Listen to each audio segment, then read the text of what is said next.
If you want to start auditioning, I would recommend Actors Access, casting networks, Facebook, and Instagram as your source for auditions. The easiest way to get an audition is, of course, to submit 2 casting calls on casting websites, and there are so many casting websites. So you want to make sure that you're selecting the right one for you, depending on what kind of acting work you want to do and where you live. I have only ever lived and worked in California, so these are my recommendations. Start with either Actors Access or Casting Networks and create the free account. And then when you know for sure that you can dedicate 15 to 30 minutes a day, Monday through Friday, to submit to these casting calls, and about 4 to 8 hours to do 1 or 2 self-tapes per week, like memorizing, preparing, sending it over, then you can start paying the monthly subscription.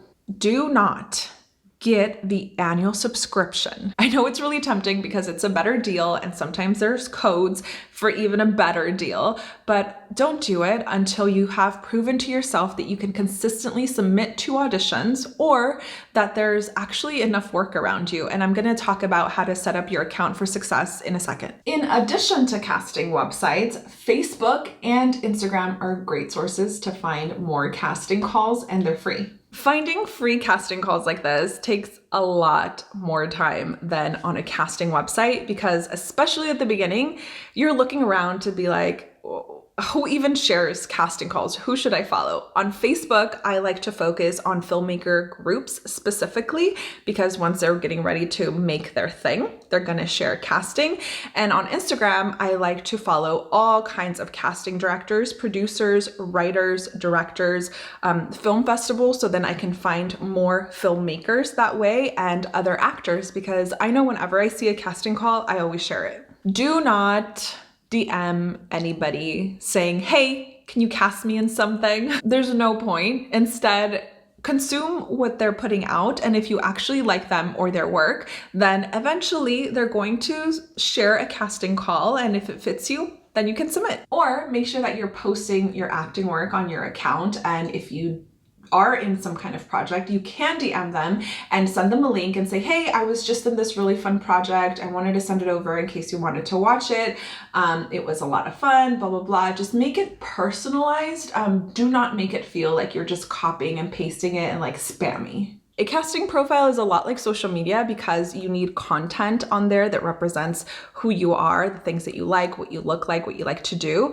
If you are going to use Instagram as a place to try and get auditions, make sure that when anybody clicks on your profile, it's very obvious that you're an actor. Like in your bio, you can put actor, you can put a link to your Actors Access and pin either a photo of you, like a headshot of you, or a clip of you acting. I don't think I need to tell you, but you should be way more careful when submitting to casting calls on social media versus casting websites, because on casting websites, at least there's a little bit of a buffer, a little bit of an approval system, where Instagram, they can just post whatever they want. In order to create a casting profile, there is some prep, and it's gonna take, if you dedicate yourself, it can take you like 2 or 3 days, as long as you don't hire other people to help you. And I think if you've never been paid for acting and you don't have a lot of money to spare, you should do all of this by yourself. Create an email specifically for your acting and for your submissions, and it can be something like bookingbelgicarodriguez@gmail.com or just belgicarodriguez@gmail.com, and make sure that you are consistently checking this and have your notifications on, because you are going to get a lot of emails from these casting websites if you choose to. A printable resume, you might never have to actually print it, but you do want to have it in that format, and you'll be grabbing that information and putting it onto the casting website. There's a section for measurements, and that's because production needs to know your body in order to purchase items for you to wear. And for that, you're going to need a soft measuring tape. It's a lot better if somebody else does it. They do not have to be professional. If you do it on yourself, it's really easy to tilt the measuring tape or have it folded or something, and then you have the wrong measurements. You'll need some basic photos, and we all know that a professional headshot photographer is the best thing to do. But in the meantime, while you make money to be able to afford those, you can just take some with by yourself with the tripod. You want to get at least some profile shots, a close-up smiling, close-up not smiling, and then you can play around a little bit with like what you're wearing, where you are, and just do like more headshot style to have more content on your profile. You'll also want your full body shot and then your hands front and back if you are looking to do commercial work. These can be easily done if you have a paper backdrop or a blank wall in your house, and if you have neither, then you can go outside and take some photos in a neutral space with nice natural lighting. While you're taking these photos, you can create a slate shot for Actors Access, which is essentially a slate, like an introduction of yourself. So you can start with your smile, try and recreate that photo of you close-up smiling, and then you can go straight into a slate. Hi, my name is Belgica Rodriguez, and I am located in Burbank, California. A reel or a clip of you acting, do it like this, about this framing with a blank backdrop, a blank wall is fine, and choose two contrasting either scenes or monologues, and then grab 15 or 20 seconds of the best parts of it to upload those as your samples. Making your casting profile is pretty easy. They all pretty much ask you for the same information, but it's really important that you are completing your entire profile and not only having photos, but also having any clip of you acting, because simply they're going to have a better idea of who they're asking to send in a self-tape, where a photo can be in a certain angle, certain lighting, whatever.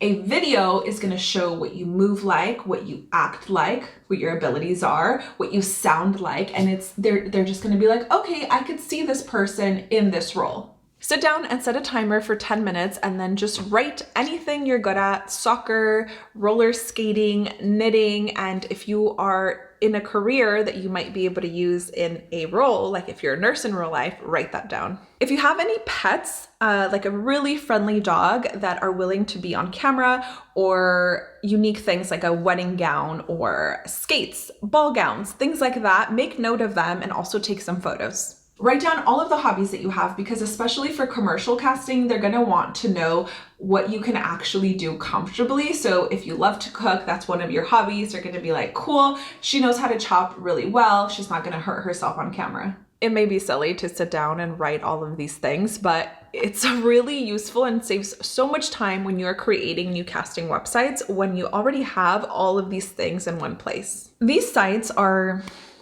user-friendly for the most part. They were made, a lot of them, a long time ago, and for some reason haven't really been updated enough to be the quality of other apps that we use. As far as what kind of work I see on these casting websites, for casting networks, I see a lot of commercial work, some student film, some independent film, and sometimes I see background roles. For Actors Access, the most casting calls that I see are for independent work and commercials, but I know that they also post film and TV, mostly filtered to agents. Both of these, of course, are way better if you have an agent, because they'll actually be able to see all of the casting calls. And because of that, here's a video on how to find an agent, and it doesn't matter what level you're at.